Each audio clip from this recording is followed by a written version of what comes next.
My fiancée called me her rich sucker behind my back, so I played her voice for everyone and left her broke, alone, and begging for forgiveness.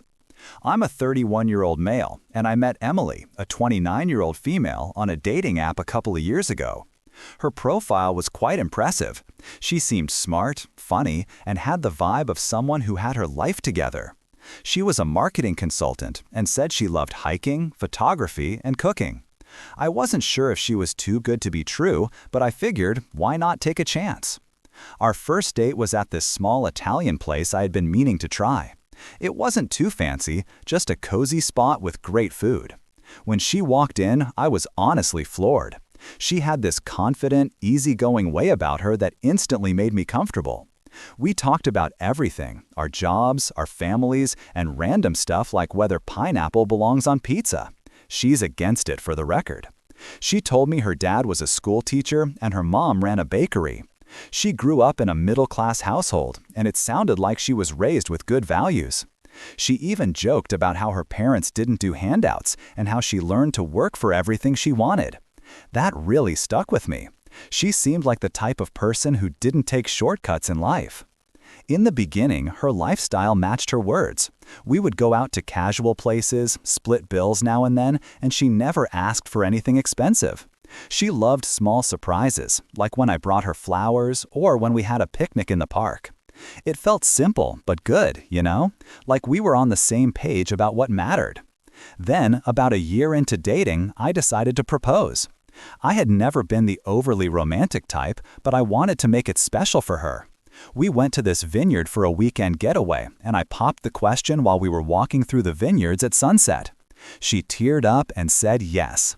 For a while, I thought I had hit the jackpot. But looking back, I think that's when things started to change. After the proposal, Emily began to show a different side of herself. At first, it was subtle. She'd casually mention wanting to upgrade her wardrobe or talk about these dream vacations she'd been thinking about. I didn't mind. She was excited about our future, and I figured it was normal to dream big after getting engaged. But then it became more frequent. Like one day she brought up her car, a perfectly good sedan she'd had for a couple of years. "Don't you think it's time we upgrade?" she said, scrolling through photos of luxury SUVs on her phone. I laughed and said, "What's wrong with your car? You love that thing." She shrugged and said, "Yeah, but now that we're engaged, it feels like the right time to upgrade. We should start thinking about what fits our new life." I didn't really know what to say. It felt like an odd jump, but I chalked it up to her being excited about the next chapter of our lives. Then there was the dress. One night she came home with shopping bags from a high-end boutique. She twirled around showing off this designer dress she'd bought for our engagement party. "It's stunning, right?" she asked. "It's beautiful," I said, genuinely meaning it. "But isn't it a little pricey?" She waved me off. "Jake, it's a special occasion. Besides, you only get engaged once, right?" I didn't argue. She was glowing, and I didn't want to ruin her moment. But these little things started adding up.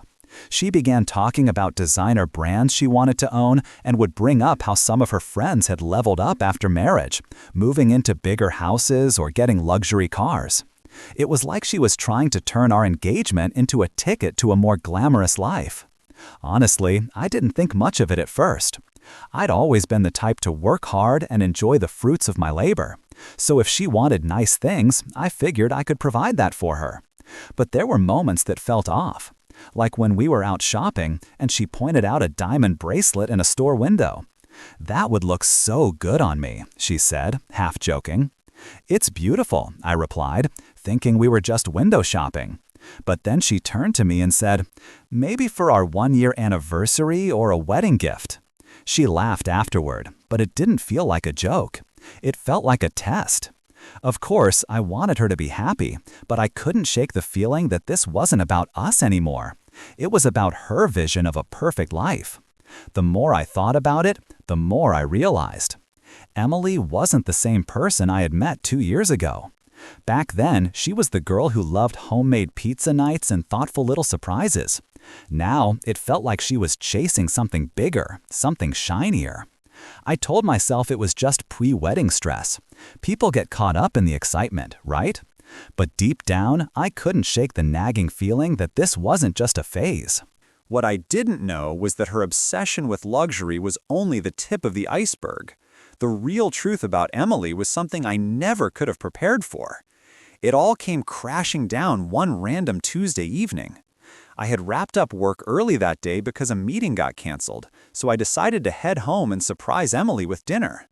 I stopped by her favorite Thai place to pick up takeout, thinking it would be a nice gesture since she'd mentioned being stressed about wedding plans. When I got home, the apartment was quiet, except for the faint sound of Emily's voice coming from our bedroom. I figured she was on a call, so I didn't want to interrupt.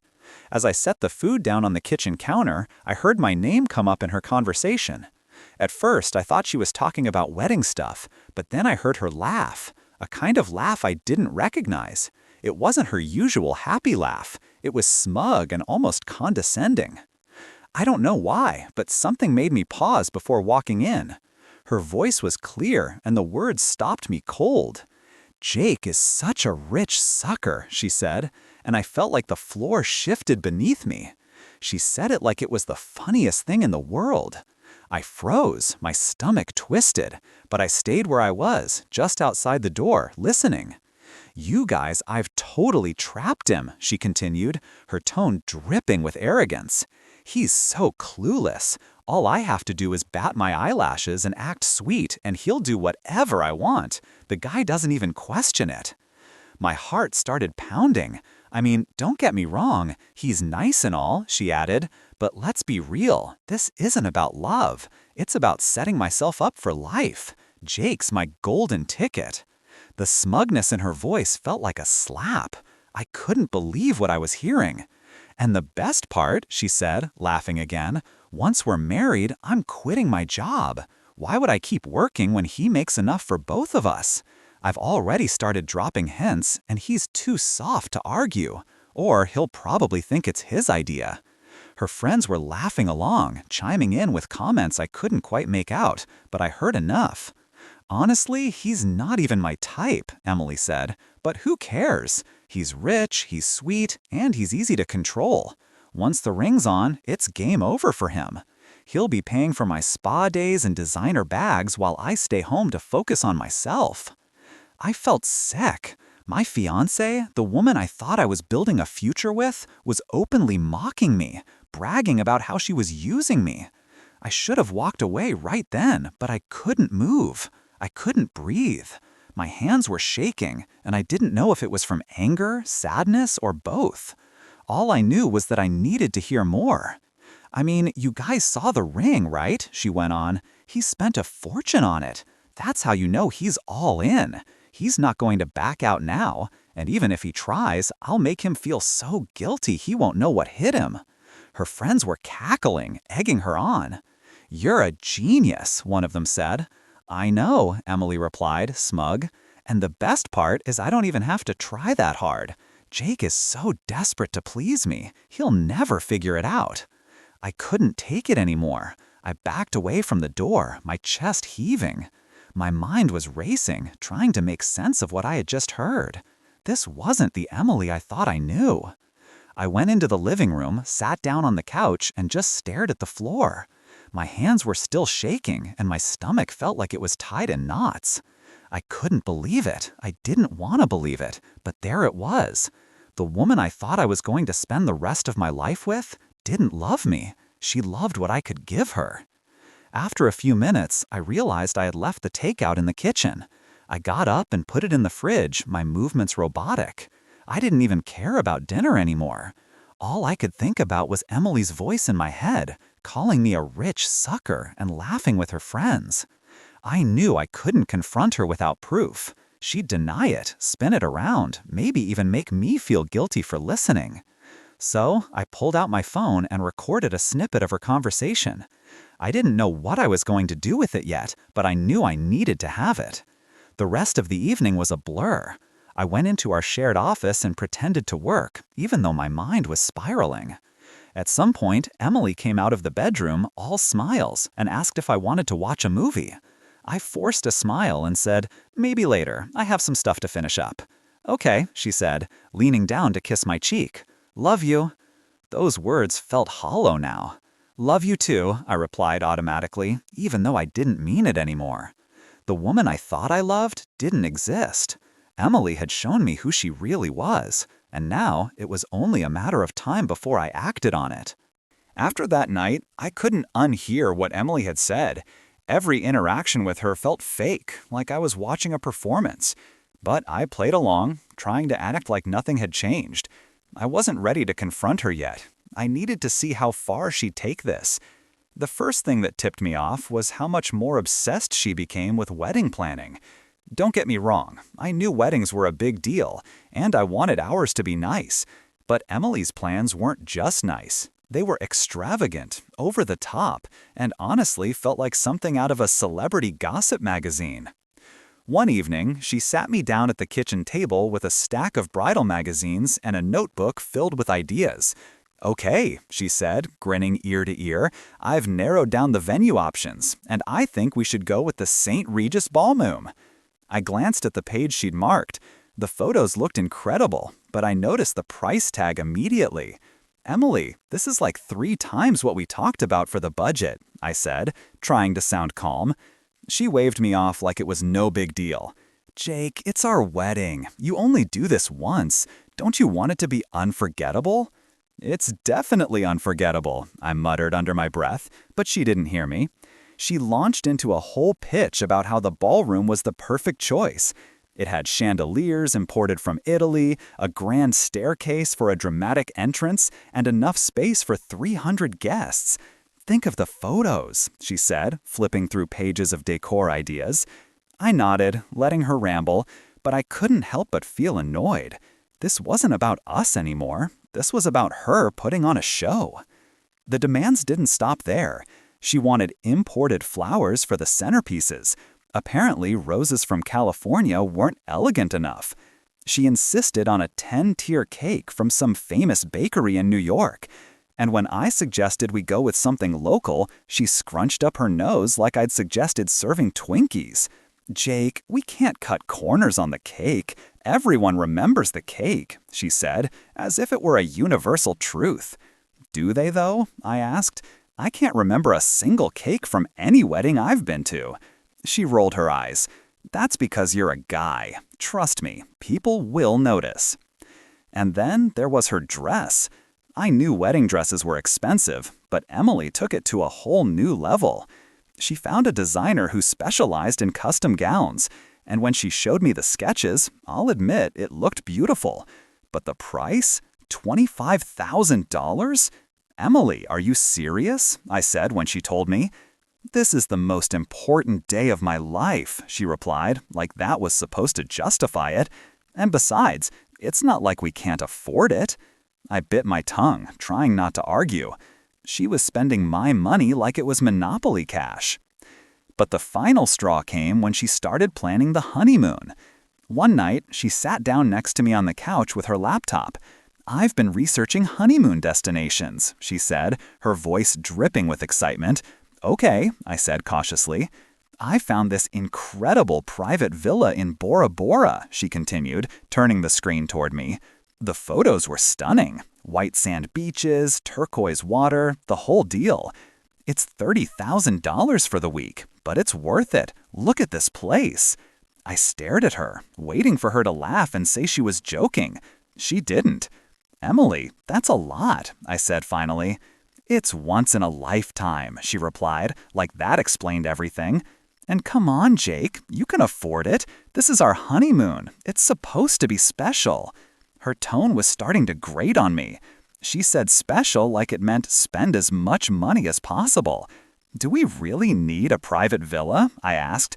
We could still go somewhere amazing without blowing the budget. She sighed dramatically, like I was being unreasonable. Jake, this is about memories. Don't you want to start our marriage with something unforgettable? What I wanted was to begin our marriage with someone who didn't see me as a walking ATM. But the honeymoon wasn't even the end of it. Emily started talking about upgrading her engagement ring. I saw this gorgeous setting the other day, she said casually while scrolling through her phone. It would make the diamond pop more. "The diamond's already huge," I replied, trying not to sound irritated. She shrugged. "I just think it could look nicer, more refined." I was starting to lose my patience. The ring I gave her had cost a small fortune, and she had practically screamed when I proposed. Now it wasn't good enough. Then there was the bachelorette party. Emily decided she wanted to take her friends to Las Vegas for a weekend. She booked a suite at a 5-star hotel and made dinner reservations at some of the most expensive restaurants in the city. When she showed me the itinerary, I couldn't hide my reaction. "Emily, this is going to cost thousands," I said, shaking my head. "So?" she replied. "It's my last weekend as a single woman. It's tradition." "Who's paying for this?" I asked, even though I already knew the answer. She gave me a look like I was being ridiculous. "You're the groom. It's kind of your job to cover this stuff." That's when I realized just how far she was willing to push things. She didn't see me as her partner. She saw me as a sponsor for her dream life. It wasn't just the wedding, the honeymoon, or the party. It was everything. Emily didn't ask for things. She expected them. And every time I tried to set a boundary, she found a way to make me feel like I was the one being unreasonable. By the time we got to the guest list, I was barely listening. She wanted to invite people she barely knew, distant relatives, old coworkers, friends of friends, just to fill up the ballroom. "It's all about the vibe," she said, scribbling names onto her list. "We need at least 200 people for it to feel right." "What happened to keeping it small and intimate?" I asked.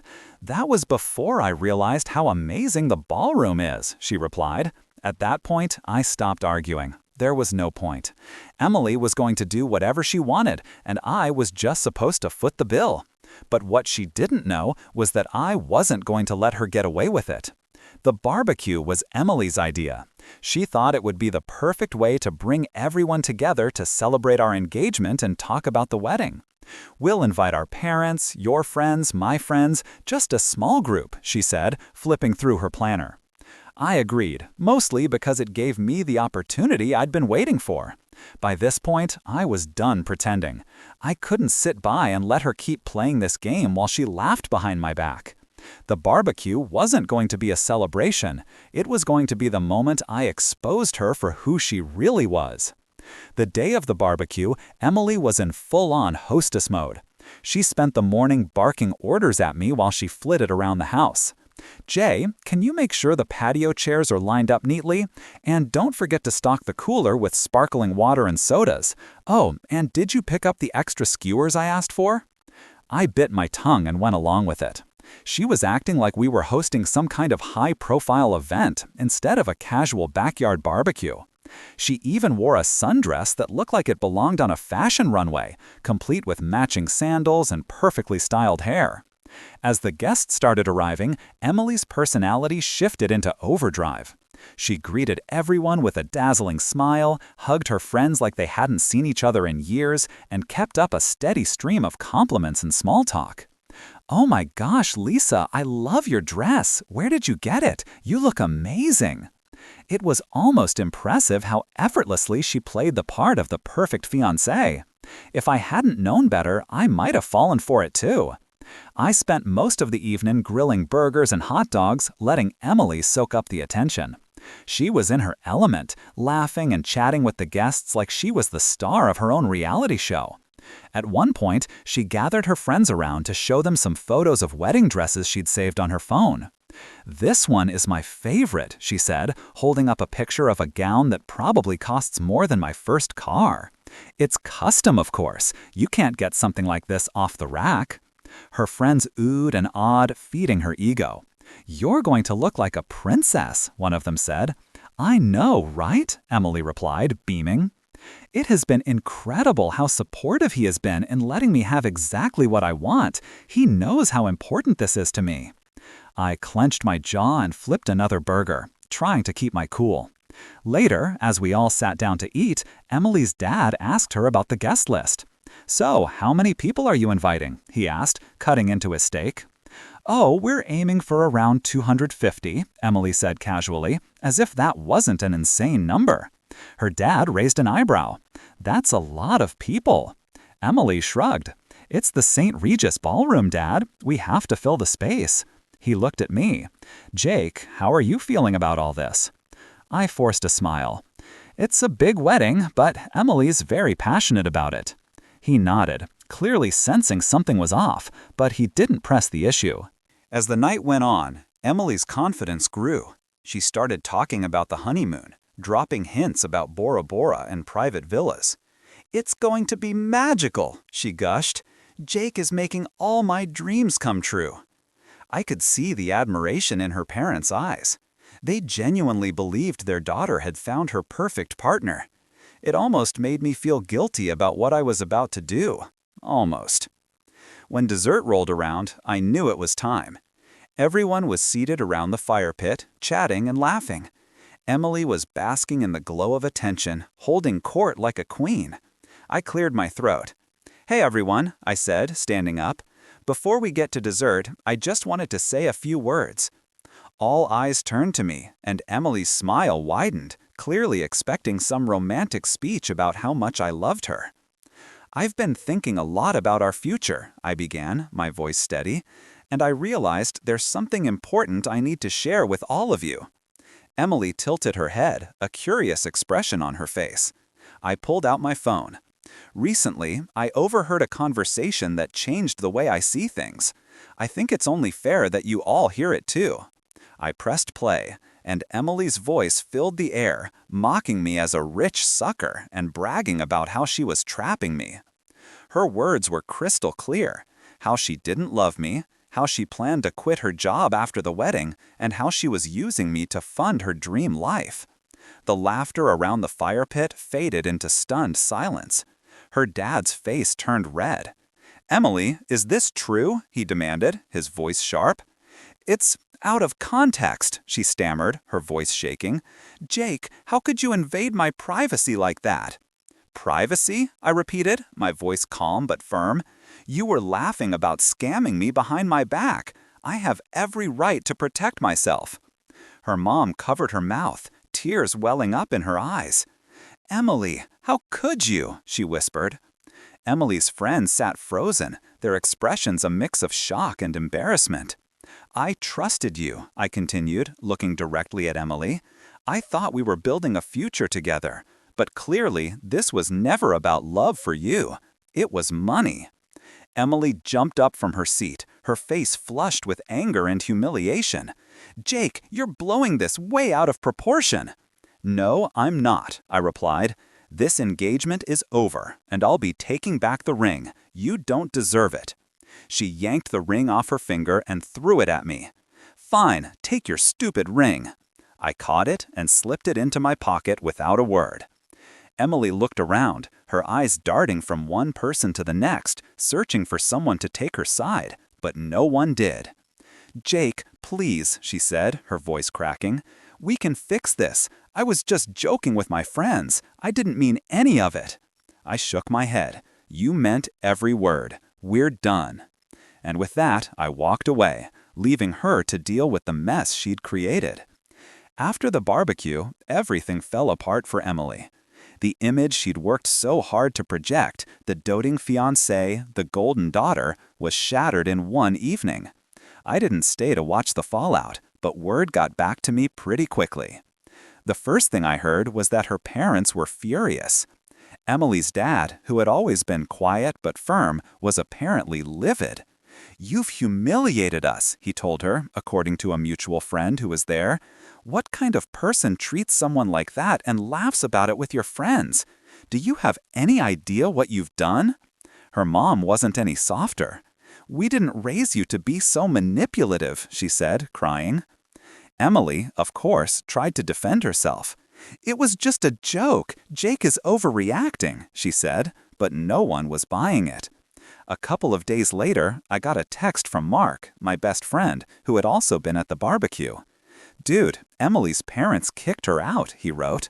I stared at the screen, surprised, but not entirely. I was shocked when I heard what happened. I replied, "She stayed at their place after the barbecue." Mark wrote back, "Apparently, she kept blaming you for everything, saying you were too controlling and that you blew the whole thing out of proportion. Her dad wasn't having it. He told her to pack her stuff and leave. I couldn't help but feel a little satisfied hearing that. It was about time someone held her accountable. Mark continued. She's been calling everyone, trying to find a place to stay, but it sounds like most people are distancing themselves. No one wants to deal with her drama. That was the thing about Emily. She'd spent so much time building a fake persona, but once people saw through it, there was nothing left. She'd alienated her closest friends by always making everything about her. Even her parents, who had supported her for years, were done with her entitlement. About a week after the barbecue, I got a text from one of Emily's friends, Lisa. I didn't know her well, but she'd always seemed nice enough. "Hey Jake," she wrote, "I'm really sorry about what happened. I had no idea Emily was doing that to you. I wasn't sure how to respond, so I kept it short." I replied, "Thanks, Lisa. It's been a lot to process, but I'm doing okay." She responded almost immediately. "I wanted you to know I've cut ties with her. After hearing that recording, I realized she's not the person I thought she was. I'm so sorry you had to go through that. It was nice to see someone taking a stand." But it also reminded me of how many people had been fooled by Emily's act.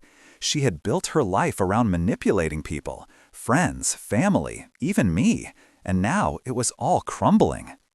Then came the calls. Emily started blowing up my phone about a week after the barbecue. At first, I ignored her. What was there to say? But she didn't let up.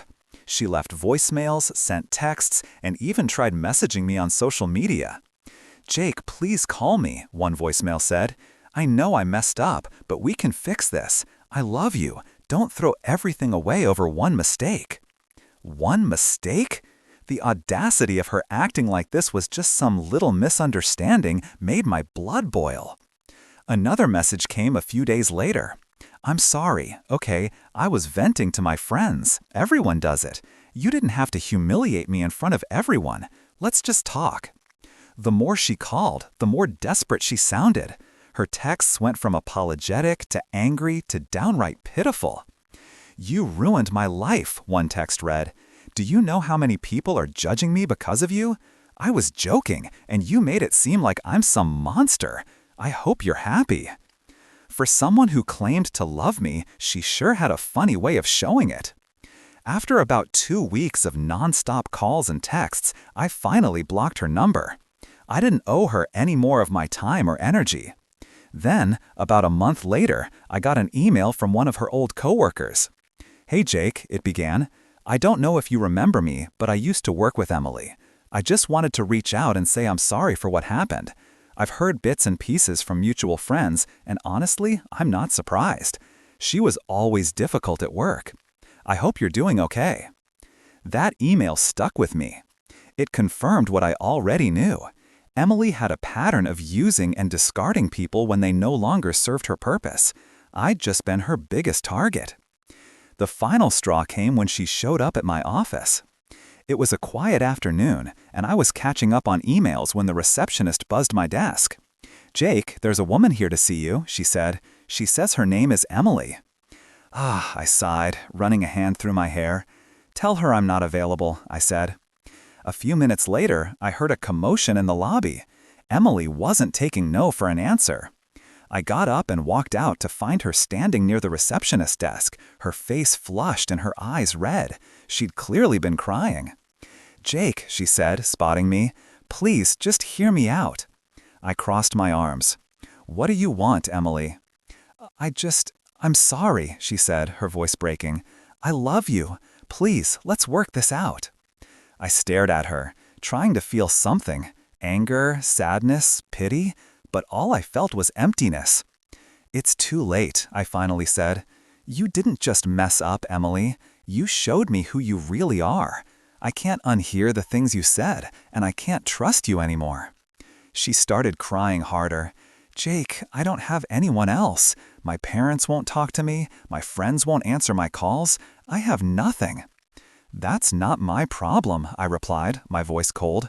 "You made your choices, Emily. Now you're dealing with the consequences." She stared at me for a moment, her face crumpling, then turned and walked out, her sobs echoing in the quiet office. I didn't hear from her again after that, But through the grapevine, I learned that she was struggling to find a place to stay. Most of her friends had cut ties with her, and her parents were still refusing to take her back. She had burned every bridge she had, and now she was on her own. It felt like poetic justice. Months passed, and life started to feel normal again. Well, as normal as it could after everything that had happened. But as much as I tried to move on, Emily's shadow lingered. Not because I missed her, I didn't, but because people kept bringing her up. She had left a mark on more lives than just mine, and not in a good way. One afternoon, I was grabbing coffee with Mark when he brought her up again. "You won't believe this," he said, leaning across the table. "What now?" I asked, already half laughing. Emily had become a running joke between us, a reminder of what not to look for in a partner. "She's on the hunt," he said. "For what? A new job?" he smirked. "Nope, a new rich guy." I raised an eyebrow. "Seriously?" "Dead serious," he replied. "Lisa told me she's been showing up at fancy bars and networking events, trying to meet someone with money. Apparently, she's bragging about how she deserves a man who can provide for her." I shook my head, laughing. Some people never learn. "Yeah, well, good luck to whoever she traps next," Mark said, taking a sip of his coffee. I didn't think much more about it until a few weeks later when I got an unexpected message on social media. It was from a guy named Brandon, someone I didn't know. His profile picture showed him in a suit standing in front of a shiny car, so I figured he was one of those business types who like to flaunt their success. The message was short and to the point. "Hey Jake, I don't know you personally, but I've been seeing someone you might know, Emily. A friend of hers told me I should talk to you before things go any further. Can we chat?" I stared at the message for a long moment, debating whether to reply. Part of me wanted to ignore it and move on with my life, but another part of me felt like this guy deserved to know what he was getting into. "Sure," I finally replied. "What do you want to know?" Brandon didn't waste time. He called me that evening, and I could tell right away that he was uneasy. "Thanks for taking the time to talk," he said. "I wasn't sure if I should reach out, but I've been seeing Emily for a few weeks now, and some things aren't adding up." "Like what?" I asked, even though I could guess. "She's been vague about her past," he said carefully, "and one of her friends mentioned something about your engagement ending because of some issues. I just wanted to get your side of the story." I took a deep breath and told him everything. I didn't sugarcoat it. By the time I finished, there was a long silence on the other end of the line. "Wow," Brandon finally said. "Yeah," I replied. "Look, I'm not telling you this to ruin things for you, but if she's acting like she's changed, you should know what you're getting into." He sighed. "No, I appreciate it. Honestly, some of the things you said line up with stuff I've noticed. Like, she's already started talking about how she wants to settle down and not have to work as much. She even hinted at how she values stability and wants a partner who can take care of her." I wasn't surprised. "Sounds like her," I said. Brandon thanked me for being honest, and we ended the call. I figured that was the last I'd hear about it, but a couple of weeks later, I got another message from him. "You were right," it said. "I ended things with Emily. Thanks for saving me the trouble." The final piece of the puzzle came a few weeks later when I got a call from Lisa. I hadn't talked to her since the barbecue, so I was surprised to see her name pop up on my phone. "Hey Lisa, what's up?" I said. "Hey Jake, I thought you'd want to know, Emily's leaving town," she said. I blanked. "Seriously?" "Yeah," she replied. "She told one of her old coworkers that she's moving to a new city to start fresh. Apparently, things haven't been going well for her here." I didn't ask for details. I didn't need to. Emily had burned so many bridges that there was nothing left for her here. Moving away was probably her only option. "Thanks for letting me know," I said. "No problem," Lisa replied. "I just thought you'd appreciate the closure." Well, karma had done its job. And that's the story. Looking back, I'm glad things happened the way they did. It sucked at the time, but it taught me a lot about what to look for in a partner and what to avoid. I'm not in a rush to jump into another relationship, but when I do, I'll be looking for someone who values me for who I am, not for what I can give them. As for Emily, wherever she ends up, I hope she figures it out. But if not, that's not my problem anymore.